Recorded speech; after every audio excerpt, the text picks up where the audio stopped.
Hello, it's Fast Charlie. I'm doing something a little bit different today. I am doing my entry for the challenge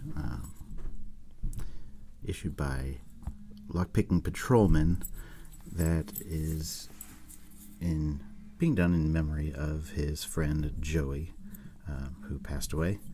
And it's a bypass challenge. What I have done is I've taken what appears to be the key to this really cheap and easy to pick warded do-it-best padlock. I've taken the spare key, not that you have any reason to save the other key. This should never be used on really anything. I've shaved it down and, well,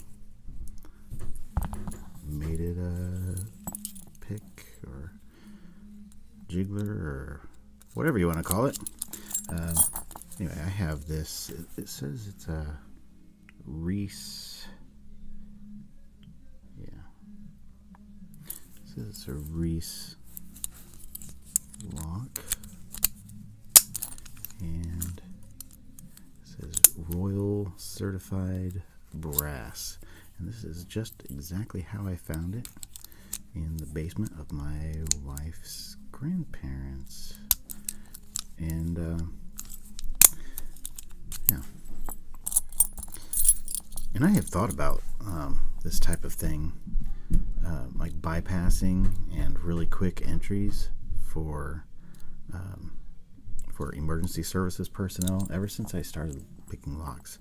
I know some people who are in that field, but also I've had some situations with loved ones where I thought, well, now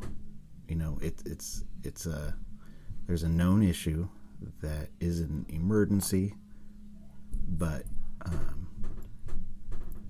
you already know what's going on, and you really just do need to get in to take care of things. And it would be nice if they would have been able to pick a lock quickly rather than breaking a door and making the loved ones of those the people who were injured or passed away have to deal with a broken door too. So I don't know, it's something that really interests me. I don't know how many emergency services personnel are trained to pick locks, but anyway, I'm gonna go ahead and this is all locked up, as you can see. So it doesn't turn. It won't open. But if you stick this guy in here, you have to turn it upside down. Stick it in there and jiggle it around. And there you go.